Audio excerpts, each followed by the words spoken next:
saya mencoba untuk mencari barangan melalui sosial media. Dan di salah satu kolom komentar, ada yang mau nanjak ke Gunung Arjuno via Tretes. Kebetulan orang itu berdomisili satu kota dengan saya. Kemudian saya ikut gabung dalam rombongannya.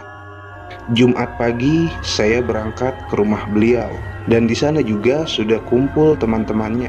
Ada 5 orang: Lola, Dewi, T-Rex, Alex, dan Oki. Setelah siap perlengkapan dan logistik, kami berangkat sekitar jam 11 siang. Di sepanjang perjalanan, kami dilanda hujan yang sangat deras dan menghambat perjalanan kami. Setelah sekian lama di perjalanan, kami sampai di pos perizinan Arjuno via Cangar dan berhenti sejenak untuk bertanya jalur mana yang paling memungkinkan untuk trek yang tidak terlalu sulit sehabis hujan. Dan sang penjaga pos menyarankan untuk naik via Cangar saja yang treknya tidak terlalu panjang. Tapi dikarenakan logistik air kami kurang dan via Tretes banyak sumber air, kami memutuskan untuk tetap melewati jalur Tretes. Dan setelah perjalanan yang panjang, akhirnya kami tiba di pos pendakian via Tretes sekitar pukul setengah 7 malam. Kami langsung beristirahat di base camp dan memutuskan untuk memulai pendakian esok hari. Sekitar pukul setengah 2 malam, kami terbangun dikarenakan ada rombongan pendaki dari Surabaya. Lalu Alex pun bertanya, "Mau nanjak kapan, Mas?" "Sekarang, Mas." Kemudian kami berunding bagaimana kalau kita naik sekarang aja, mumpung ada barengan biar lebih asik. Dan akhirnya kami pun memutuskan untuk memulai trekking sekitar jam 2 malam. 1 jam berjalan, kami sampai di pos Pet Bocor. Kami beristirahat sejenak di sana, dan kemudian melanjutkan perjalanan. Sekitar pukul setengah 8 pagi, kami akhirnya sampai di pos Kop-Kopan. Dan di sana teman saya, Dewi dan Oki, tidak bisa melanjutkan pendakian dikarenakan Dewi tidak enak badan. Akhirnya kami pun melanjutkan perjalanan ke Arjuno hanya berempat. Saya, Lola, T-Rex, dan Alex. Setelah pos Kop-Kopan, kami memulai perjalanan sekitar pukul setengah 11 siang. Di perjalanan, kami bertemu bapak-bapak penjual makanan yang mau naik ke pondokan atau pos 3. Selama perjalanan, kami mengobrol banyak, dan si bapak tersebut bercerita, kemarin malam ada cewek yang kesurupan di pos Pet Bocor, karena di situ ada makam leluhur. Kami hanya mendengarkan cerita bapak tersebut. Kemudian kami beristirahat sejenak, sementara bapak itu terus berjalan naik. Sewaktu istirahat, tiba-tiba ada gemuruh longsor tepat di atas saya. Kemudian saya langsung berlari karena kaget. Yang lain pun juga mendengar. Bahkan Lola sampai menangis ketakutan. Dan setelah menenangkan Lola, kami pun melanjutkan perjalanan. Tak lama kemudian, kami bertemu rombongan pendaki yang hendak turun. Kemudian saya bertanya, "Mas, tadi dengar suara gemuruh kayak longsor gak?" Saya kaget mendengar jawaban mereka yang tidak mendengar apapun sama sekali. Kami pun hanya terdiam dan hanya saling menatap. Singkat cerita, kami melanjutkan perjalanan menuju pos 3. Perjalanan ke pos 3 lumayan lancar tanpa ada hambatan, kecuali beberapa tanjakan yang membuat kami sering istirahat. Tepat pukul 6 sore, kami sampai di pos 3 pondokan. Kami kembali memasak mie instan di sana. Setengah jam kemudian, kami kembali melanjutkan perjalanan menuju Lembah Kidang, tempat untuk mendirikan tenda. Sesampainya di Lembah Kidang, kami langsung mendirikan tenda agar bisa langsung istirahat untuk kemudian melakukan summit pada pukul 2 dini hari nanti. Dikarenakan terlalu nyenyak tidur, kami telat bangun, atau tepatnya pukul setengah 5 pagi, kami baru memulai pendakian. Dalam perjalanan melewati alas Lali Jiwo, kabut tiba-tiba datang. Suasana menjadi mencekam. Saya yang berada di posisi paling belakang melihat sesuatu seperti lampu senter tepat di belakang saya. Tapi anehnya, cahaya tersebut tidak berada di trek, tapi agak sedikit ke kiri jalur yang setahu saya itu adalah sebuah lembah, dan cahaya tersebut berjalan mendekat ke arah kami. Saya berusaha untuk tetap tenang agar tidak mengganggu teman-teman yang lain dan bisa tetap terus berjalan. Dan perlahan cahaya itu menghilang dengan sendirinya. Sesampainya di Sabana, kami bertemu dengan rombongan pendaki yang sedang beristirahat. Kami pun memutuskan untuk ikut istirahat. Setelah setengah jam berlalu, saya dan Alex memutuskan untuk melanjutkan perjalanan. Sementara T-Rex dan Lola masih beristirahat dengan rombongan tersebut. Saya hanya berdua dengan Alex, berjalan menyusuri sabana, dan setelah sabana, trek berubah menjadi sangat sulit sekali, menanjak tanpa ampun dan terus menanjak. Sampai akhirnya kami tiba di makam yang ada di sebelah puncak Arjuno, lebih tepatnya seperti tempat mengenang atau in memoriam. Saat berada di sana, entah kenapa udara berubah menjadi dingin sekali. Kabut tiba-tiba datang dan menghalangi pandangan. Saya dan Alex merasa kebingungan karena jalur tidak terlihat sedikit pun. Tiba-tiba dari balik kabut, saya melihat seperti bayangan seseorang sedang berjalan. Tapi anehnya, ketika kami panggil-panggil, tidak ada sahutan atau jawaban. Saya dan Alex bingung bukan kepalang. Dan setelah 15 menit yang dibarengi juga dengan membaca-baca doa, kabut tersebut pun pergi. Kemudian saya dan Alex kembali melanjutkan perjalanan. Kami tiba di puncak sekitar pukul setengah 10, disusul Lola dan T-Rex 30 menit kemudian. Karena cuaca yang berkabut, kami tidak berlama-lama di puncak.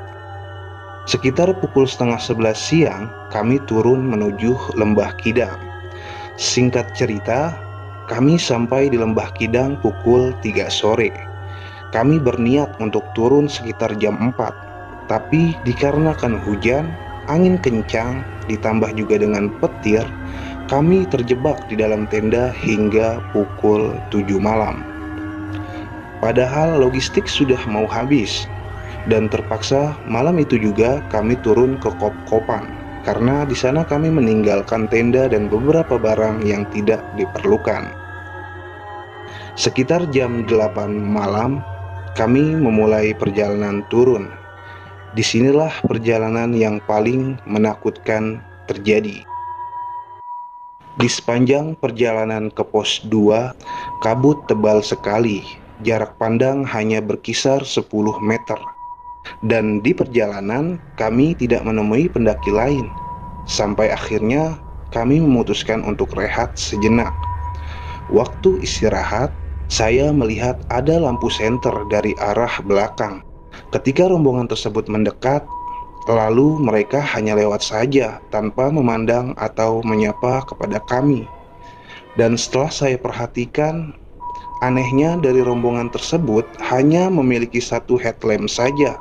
Padahal rombongan tersebut berjumlah 10 orang. Mereka berjalan melewati kami tanpa sepatah kata pun. Kami hanya heran dengan mereka. Tapi dikarenakan lelah, kami tidak terlalu memperdulikannya. Setengah jam kemudian, kami bertemu rombongan pendaki lain yang hendak naik. Kemudian saya bertanya, "Mas, Kop-Kopan masih jauh?" "Wah, masih jauh, Mas." Kemudian Alex pun bertanya, "Tadi bertemu rombongan pendaki yang cuma pakai satu headlamp nggak? Kira-kira ada 10 orangan." Dan mereka pun menjawab, tidak bertemu pendaki saat naik dari Kop-Kopan. Kami pun terdiam dan hanya saling memandang satu sama lain. Kemudian kami pun berjalan turun, sedangkan mereka melanjutkan perjalanan naik. Tapi belum genap 10 menit kami berjalan, kami mendengar suara seperti gamelan. Saya pun bertanya kepada T-Rex yang berada di depan saya, "Dengar gak?" "Iya, dengar." Tapi kami tetap terus melanjutkan perjalanan. 15 menit perjalanan kami hanya terdiam dikarenakan takut. Lalu setengah jam kemudian kami dikagetkan dengan gonggongan anjing yang mungkin hanya berjarak 20 meter di samping kiri kami. Karena takut sekali, kami langsung berjalan sangat cepat. Tepat sekitar jam 1 malam, barulah kami tiba di pos Kopan. Di sana kami langsung mendirikan tenda dan bergegas tidur. Tapi tidak sampai di situ, baru saja kami ingin tidur, tiba-tiba angin kencang datang menyelimuti area tersebut. Sangat kencang sekali. Kami terpaksa menahan frame tenda agar tidak patah karena saking kencangnya angin tersebut. Saat sedang menahan frame tenda, suara gamelan itu terdengar kembali, yang dibarengi juga dengan suara angin ribut. Malam itu begitu mencekam. Kami hanya berdoa, dan setengah jam kemudian angin kencang dan suara gamelan tersebut pun menghilang. Karena lelah, kami pun langsung tertidur. Sekitar pukul 7 pagi kami terbangun dan mulai memasak untuk sarapan. Barulah sekitar pukul 10 pagi kami bergegas turun. Sewaktu perjalanan turun, saya kebelet untuk BAB. Saya berjalan paling depan dan memotong jalur, sementara teman-teman saya tertinggal jauh di belakang. Saya hanya berdua dengan orang Surabaya yang baru saya kenal saat perjalanan turun ini. Kami mempercepat langkah untuk bisa sampai di base camp karena perut saya sudah tak karuan. Tapi semakin berjalan, saya semakin heran dengan jalurnya yang tidak jelas. Dan setelah hampir 1 jam, kami tidak bertemu jalur utama. Tapi saya tetap positive thinking karena ada beberapa pita yang menunjukkan jalan yang benar. Tapi semakin lama semakin aneh. Vegetasi di jalur tersebut semakin rapat, dan jalur setapak yang saya lewati menjadi agak tertutup dengan ranting pohon yang mengharuskan saya untuk bergerak menebas jalur. Semakin ke dalam berjalan, vegetasi semakin rapat. Saya bingung, tapi saya melihat ada pita yang bertanda itu arah yang benar. Sekitar 2 jam berjalan, saya dan orang Surabaya itu tidak menemui tanda-tanda apapun. Saya sempat berpikir, apa kita balik arah lagi? Tapi setelah saya lihat ke belakang, itu adalah hutan lebat dan mengerikan. Di sana saya ketakutan, tapi saya harus tetap bergerak.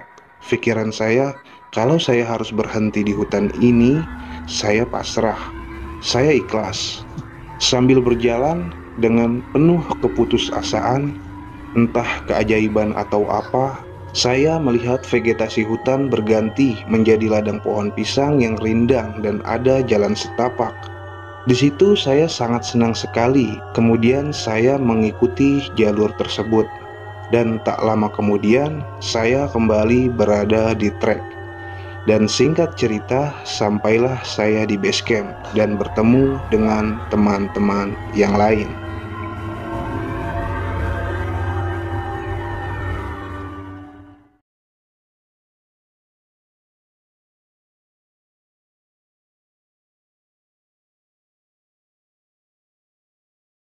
Gunung Arjuno tergolong salah satu gunung dengan pendakian yang cukup berat di Pulau Jawa.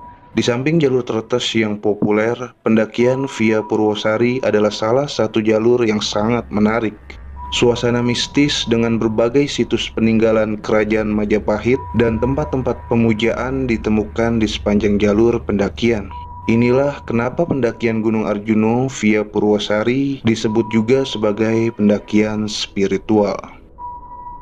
Angga dan ketiga temannya, Erik, Denny, dan Yoga, merencanakan pendakian ke Gunung Arjuno via Purwosari dari jauh-jauh hari. Tapi ketika hari H tiba, temannya yang bernama Yoga mendadak tidak jadi ikut, dikarenakan banyak faktor dan sebab. Alhasil, mereka hanya bertiga, Angga, Erik, dan Denny. Mereka berangkat dari Bekasi menuju kota Malang. Setibanya di Malang, mereka langsung menaiki angkutan umum menuju Pasar Purwosari, lalu disambung dengan ojek menuju pos perizinan di Dusun Tambak Watu. Singkat cerita, tibalah mereka di base camp sekitar pukul 4 sore. Di sana mereka beristirahat dan memutuskan untuk memulai pendakian esok hari. Keesokan harinya, sekitar pukul 9 pagi, Angga dan kedua temannya memulai pendakian. Pos demi pos pun mereka lalui, sampai mereka tiba di pos 3 Eyang Sakri tepat pukul 12 siang. Mereka menyempatkan untuk rehat di sana sambil memasak kopi. Ketika mereka sedang asik menikmati kopi, keanehan pun mulai terjadi. Samar-samar, Angga melihat bayangan hitam melesat cepat dari celah-celah pepohonan. Tapi di sana Angga tidak menceritakan apa yang ia lihat kepada teman-temannya. Dan tak lama kemudian, atau lebih tepatnya sekitar pukul 1 siang, mereka memutuskan untuk melanjutkan perjalanan. Berlanjut ke pos 4, di sepanjang perjalanan menuju Eyang Semar, Angga merasa seperti ada yang mengikutinya. Sesekali ia menengok ke arah belakang, tapi ia tidak menemui apa-apa. Selang beberapa menit kemudian, ia kembali melihat dengan samar-samar bayangan hitam di ujung jalan dari kejauhan. Tapi lagi-lagi ia tidak juga menceritakan kepada kedua temannya. "Kenapa bro?" "Nggak apa-apa, aman." 1 jam pun berlalu, tibalah mereka di pos Eyang Semar. Mereka memutuskan untuk beristirahat kembali. Karena rasa lelah, Erik merebahkan badannya dengan tumpuan kerilnya, sampai akhirnya Erik ketiduran. Sementara itu, Angga dan Denny sedang asik mengobrol, dan keanehan pun kembali terjadi. Saat itu, kabut mulai turun. Lantas, Angga mengajak kedua temannya untuk kembali bergerak, melanjutkan perjalanan. Tapi anehnya, saat itu Angga dan Denny melihat Erik sedang tidak tertidur. "Ayo jalan cuy, jangan kelamaan istirahat." Saat itu Erik mengiyakan ajakan Angga, tapi hanya dengan menganggukkan kepalanya. Mereka pun berjalan menuju Mangkutoromo atau pos 5. Di sepanjang perjalanan, Angga dan Denny melihat gerak-gerik yang aneh terhadap Erik. Dari pos 4 ke pos 5, Erik hanya menunduk, tidak berbicara sepatah kata pun. "Rik, lu gak apa-apa? Muka lu pucat banget, Rik." Tapi Erik tidak menjawab pertanyaan Angga. Ia hanya menunduk dan lanjut berjalan. "Cuy, lu ngerasa ada yang aneh gak sih?" "Ah, positif aja deh. Mungkin Erik kecapean." "Enggak, gue tahu Erik bro. Dia kalau capek pasti ngomong." Kemudian Angga dan Denny mengejar Erik yang sudah jalan di depannya. Sampai akhirnya mereka pun tiba di pos 5 Mangkutoromo. Di sana Erik masih terlihat aneh. Ia hanya terdiam dan terus menunduk. Kemudian mereka melanjutkan perjalanan menuju ke pos 6 dan pos 7 Jawa Dwipa. 2 jam berjalan, Erik masih saja tidak berkata sepatah kata pun. Sampai akhirnya mereka tiba di Jawa Dwipa sekitar pukul 5:30 sore. Karena hari yang sudah mulai gelap, mereka segera bergegas mendirikan tenda.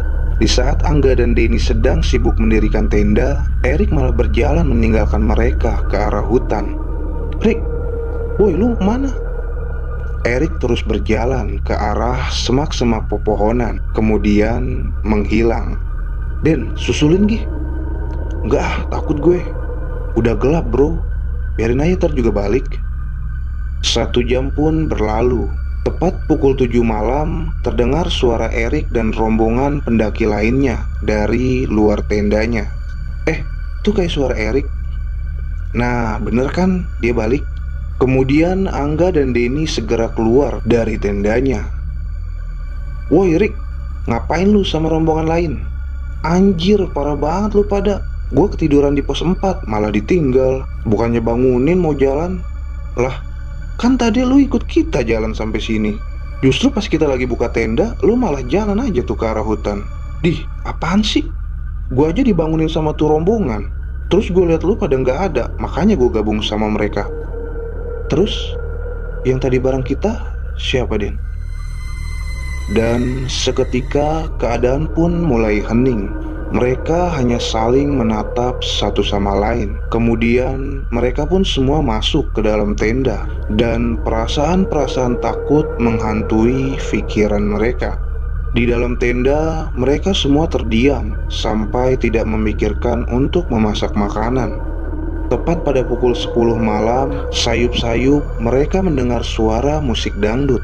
Padahal di area tersebut, tenda-tenda pendaki yang lain sudah mematikan lampu-lampu tendanya. Tidak ada aktivitas yang terjadi malam itu.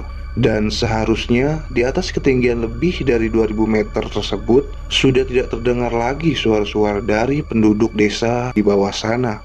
Keanehan masih terus berlanjut. Di tengah sunyinya malam, Erik mendengar suara-suara aneh. Bahkan ada suara yang seperti memanggil-manggil namanya.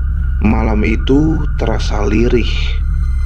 Mereka memaksa memejamkan mata sambil berdoa di dalam hatinya. Dan sampai akhirnya mereka pun tertidur.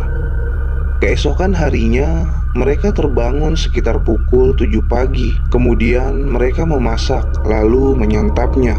Dan setelah selesai makan, sekitar pukul 8 pagi, mereka mulai bergerak meneruskan perjalanan menuju puncak Ogal Agil. Perjalanan menuju Pelawangan, mereka dihajar oleh trek yang tidak ada ampun. Trek yang sangat menanjak tanpa ada bonus di tengah-tengah hutan pinus. Tenaga mereka begitu terkuras. Beberapa kali mereka menyempatkan untuk rehat di jalur. Saat mereka sedang istirahat, lagi-lagi Angga melihat bayangan hitam yang sedang melesat dari atas pohon ke pohon lainnya. Lantas Angga pun segera mengajak Erik dan Denny untuk meneruskan perjalanan. Singkat cerita, mereka sampai di puncak Ogal Agil sekitar pukul 1 siang. Tidak berlama-lama di puncak, atau sekitar pukul 2 siang, mereka kembali turun. Saat perjalanan turun menuju Jawa Dwipa, keganjilan demi keganjilan pun kembali terjadi. Tiba-tiba kaki Erik terasa kaku. Anjir, kaki gue sakit banget. Break bentar cuy. Di saat mereka sedang beristirahat, tiba-tiba terdengar suara seperti ada yang jatuh. Suara itu seperti hantaman batu yang sangat besar. Mereka hanya saling menatap, kemudian segera pergi meninggalkan tempat tersebut. Singkat cerita, sekitar pukul 4:30 sore, mereka sampai di Jawa Dwipa. Kemudian mereka kembali memasak sisa-sisa logistik yang mereka bawa. Seberes menyantap makan, mereka memutuskan untuk bermalam lagi di sana. Kala itu sangat sepi sekali, hanya tenda mereka saja yang ada di pos tersebut. Begitu malam tiba, atau tepat pukul 9 malam, terdengar suara langkah kaki dari luar tenda. Mereka pikir itu adalah rombongan pendaki lain, tapi tidak terlihat lampu-lampu atau senter yang menyala. Karena penasaran, Angga mengintip dari balik tendanya. Dan ketika ia melihat ke arah luar, ia melihat banyak sosok hitam sedang berlalu lalang. Astagfirullah, siapa bro? Pendaki lain. Aman, tidur yuk. Di dalam hatinya, Angga berdoa meminta perlindungan kepada Tuhan Yang Maha Esa. Kemudian mereka pun tertidur. Sekitar pukul 2 malam, Angga terbangun karena mendengar suara seseorang yang sedang membuka pintu tendanya. Ketika ia melihatnya, ternyata itu Erik yang ingin keluar dari tenda. Mau kemana, Rik? Oi, Rik. Tapi Erik tidak menjawab pertanyaan Angga. Lantas Angga pun segera membangunkan Denny. Den, bangun Den. Itu Erik mau kemana Den? Sontak Denny pun terbangun. Kemudian mereka keluar dari tendanya untuk mengejar Erik. Belum jauh dari tendanya, ketika Angga dan Denny menghampiri Erik, tiba-tiba Erik tergulai lemas, kemudian terjatuh. Lantas Angga dan Denny pun segera menggotong Erik kembali ke dalam tendanya. Dan setengah jam kemudian Erik pun tersadar. Lu pada kenapa? Kok pada bangun sih? Nggak apa-apa. Tidur lagi, Rik. Angga dan Denny tidak menceritakan kejadian yang baru Erik alami. Dan tak lama kemudian, mereka pun tertidur. Dan singkat cerita, pagi pun tiba.